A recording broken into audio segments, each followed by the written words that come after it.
to film a little bit more of this than I did, but just kind of with stuff that's been going on around here and how this project has been going, I just didn't, like I say, I assume you guys, you guys probably know that, like when you start getting into something, specifically things like what we had go on with this, you just kind of go after it and you don't think about anything else. You just go to town. So I'll give you a quick replay, I guess. I don't know how you want to say that, but basically I'm just going to kind of go over everything again. I don't know how much I went over in previous, parts of the video. At this point, it's been a week and a half since I've recorded anything on this truck, maybe 2 weeks. So I'll just kind of go over everything real quick again, just to kind of give you guys a recap. That's the word I was looking for. A recap of kind of just everything that has went on with it and where we're at right now with it. So, as you can see, we've got the whole front end back together. The engine is basically done. It's had its hot retorque done, which pretty much any Cummins engine, you really, and I think it has a lot to do with the length of the cylinder head and the fact that the studs really don't get torqued down that hard. I think it's 140 foot-pounds with these studs. But, and you can do this any way you want to, really, as long as you do it, as long as you do it. But basically, the way that DFC wants it done is fire the truck up, let it get up to operating temperature, and then let it sit for an hour, and then go through and do your retorque, so we've done that. We readjusted the valves, all that stuff. It's topped off on coolant, topped off on oil. It's literally done. There's nothing more to do underneath the hood. I say that, and there's going to be something. But so we're basically, I got to put the bumper on. I think I already said that, but I got to put the bumper on. And then the only other things that I have to do is we got to service the transmission and do a diff service, and we've got a new diff cover to put on it. And then I just have to button up the interior panels, which I'll get to why those are off here in a minute. But yeah, so, and I don't know how much I went into this in the past again, so I'll just give you a quick recap of it. Basically, we got the engine in the truck, I got the fast put on it, and I went to go prime the fast just to verify there was no leaks, verify everything was working properly, and hook the batteries up and turn the key on, and nothing. There was no power to anything. I take that back. The only thing that had power were all the stuff that didn't need the key on to have power. So, headlights and horn and dome light and keyless entry and stuff like that, but you turn the key and nothing would happen. Nothing would come on, anything. So, of course, when you have a project like this, that is, what we got going on down here? I'll tell you guys. Sorry, sidetrack, squirrel over here. So, I don't know if you can see it. I think he did. I don't know if you can see. Where is he? Trying to get. Oh. You see the semi right there? So it is really common, like really common to the point where I know there's been at least one accident in the last year that was caused by it. But he's just going for it, isn't he? Yeah, he's full on.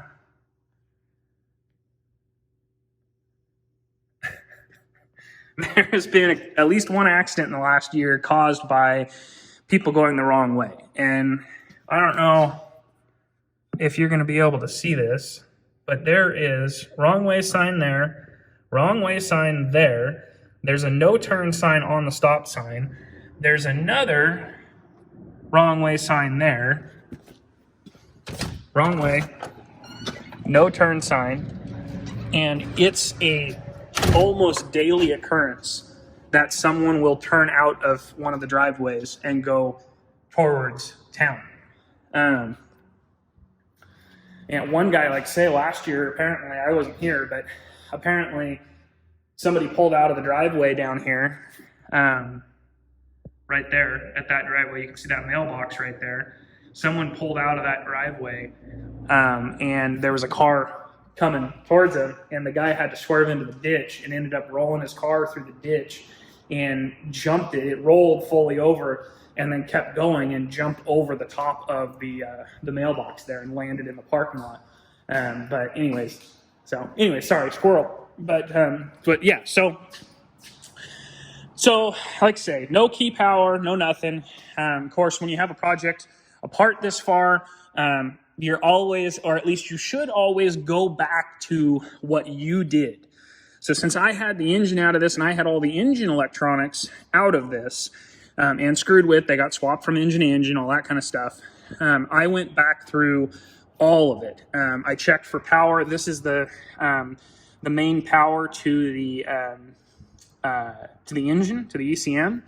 I went back through all that, checked all my grounds, went through all that stuff. When he was having issues, his starting issues, he found on forums that this power wire, which goes in this hole right here on the on that plug, this power wire goes through there, is where it's supposed to go. He found that the people were talking about having, issues with this plug getting power through it to these wires. So he pulled it out and kind of crimped them together and stuff. So that the connector in that factory connector that was on here that would have plugged into that plug there, it was too messed up to be able to put it back in there. So I just put some decent connectors, some heat shrink connectors on it.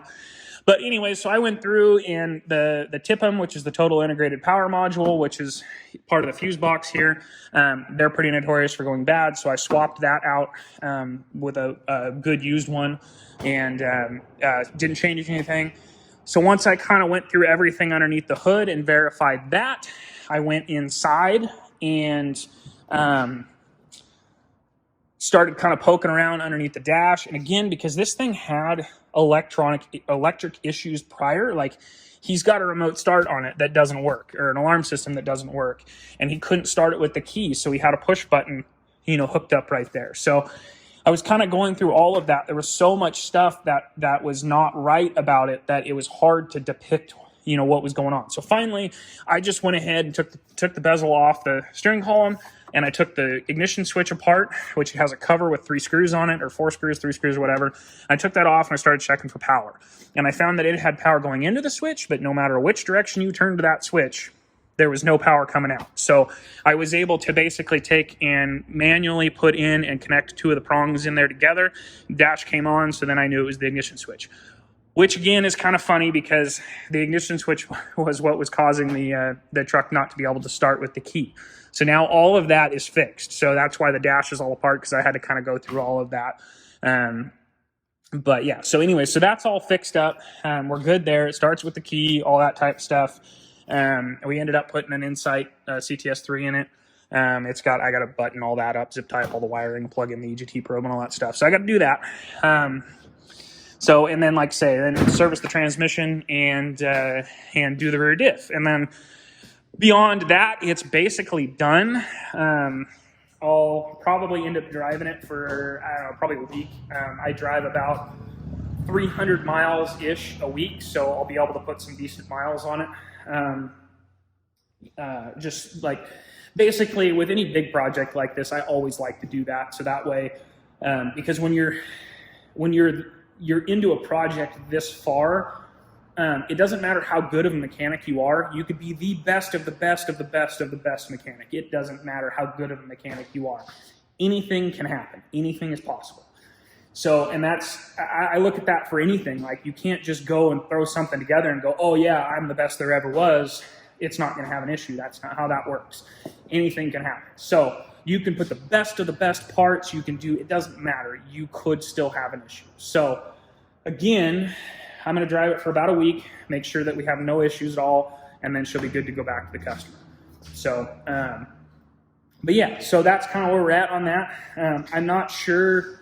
I'm probably not going to film any of the other stuff. I might show you the, actually, I'll probably do that. One moment here, I'll show you guys the diff cover. All right, so this is the diff cover. So this is a BD diff cover. So, and you might, go, well, that's not the best looking diff cover in the world. Well, I am a true believer in, somewhat anyways, in function over form. So if you've been paying attention at all over the last year or so, Banks did a big test on diff covers. And what's funny to me is, if any of you guys know who One Up Off-Road is, Dave from One Up Off Road came to this conclusion a long time ago, way before, well, at least way before Banks made it public. He had this conclusion. So this kind of angle, like what your factory diff cover would have, it's kind of hard to tell in the video, but you can see it's got like this dish right here and the kind of angle it has. So this is basically, this is where the ring gear is going to run in the differential.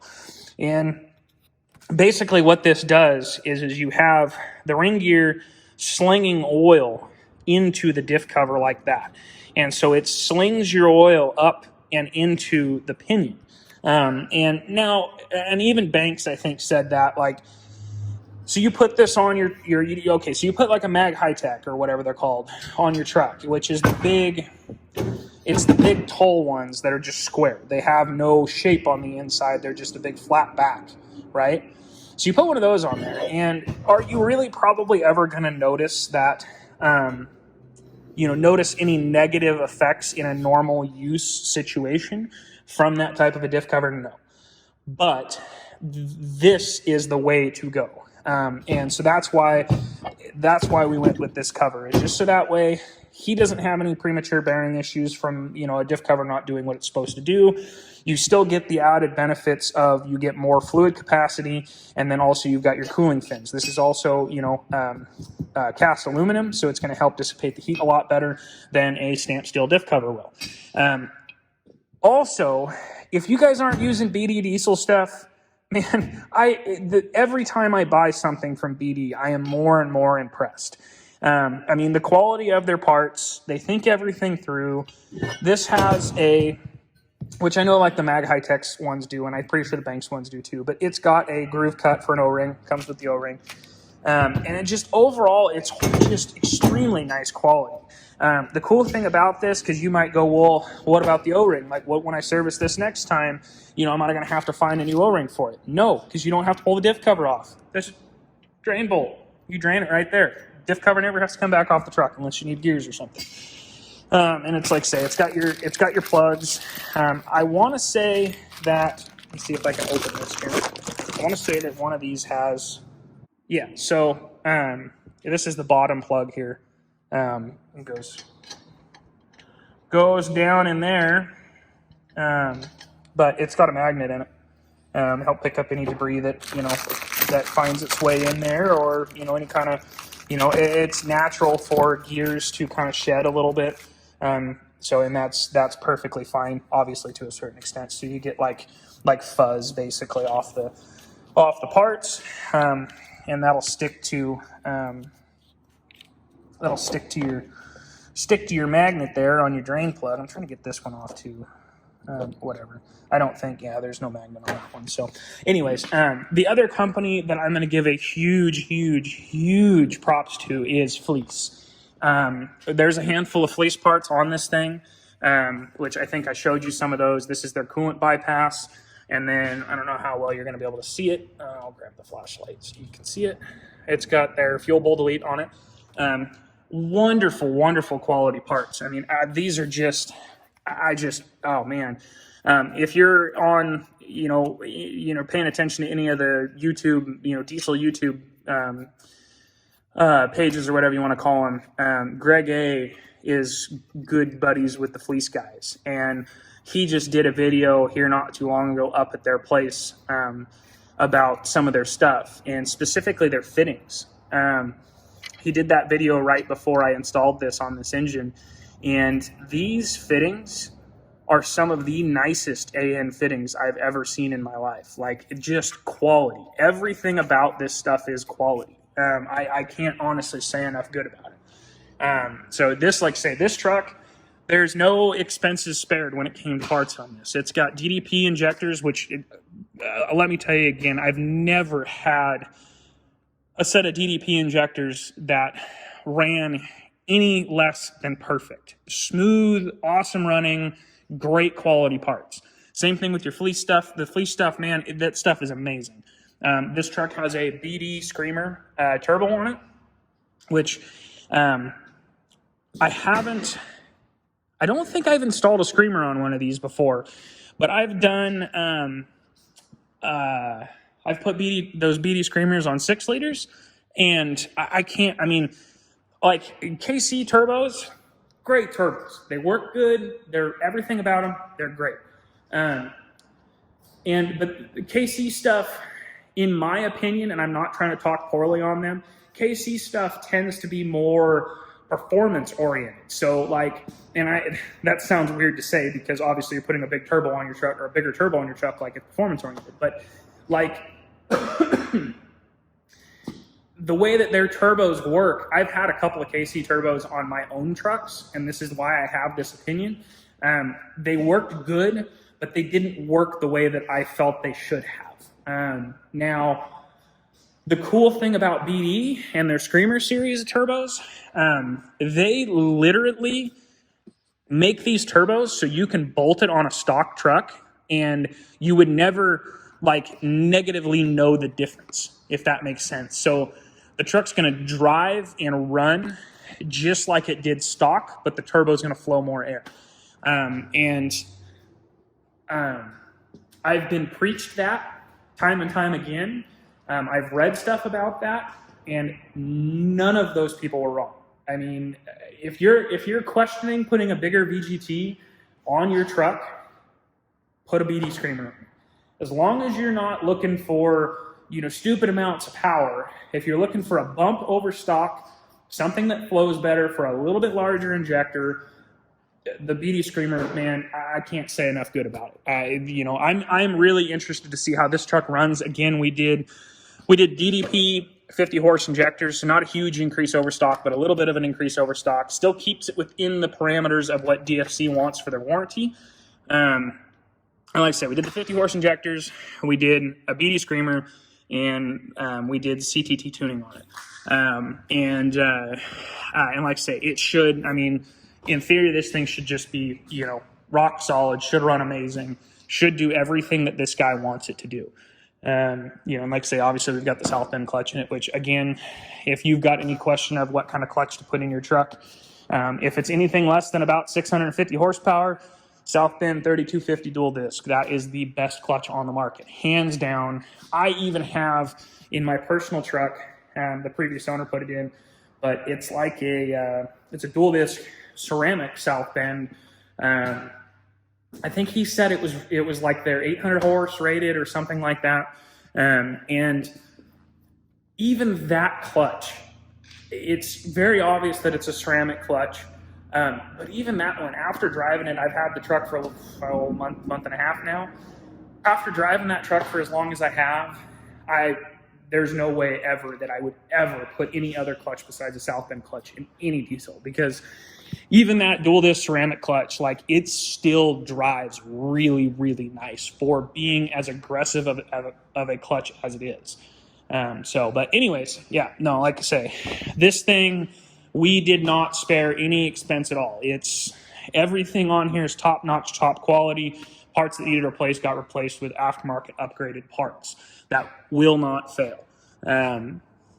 So the only injection system part that we really didn't touch was the CP3. There was nothing wrong with it, so there was no reason to replace it. We did find some rust particulates in the injectors, which is why we ended up, the truck ran fine. The injectors didn't have any issues, but part of DFC's warranty is that you must send the injectors out to have them tested. And so we did, and DDP found that there was some evidence of rust and dirt in the injectors. So we went ahead and put remans in it, which is also one of the reasons why we ended up putting the FAS on it, is so that way to help keep his injection system alive longer and just overall have a healthier life. But yeah. So anyways, I'm going to quit jabbering here. I think I've got way too much time in jabbering. So I'm going to get back after this, hopefully get this thing at least most of the way done this afternoon, if not completely all the way done this afternoon. So.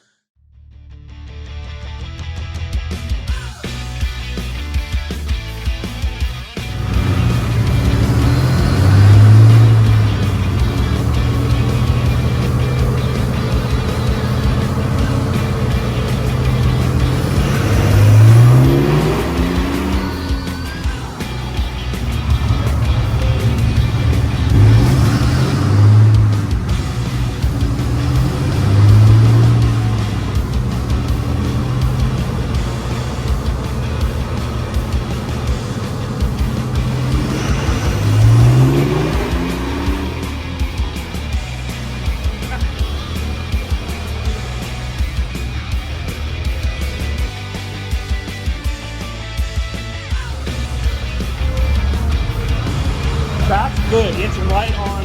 It's the same. 559. That's cool as shit. Yeah. Yeah, that's pretty amazing. It's literally right on the same. Of course, it's still cold though too. What? So the engine, it's not cold temperature yet. So it's making more power because it's colder, but Is that how that works?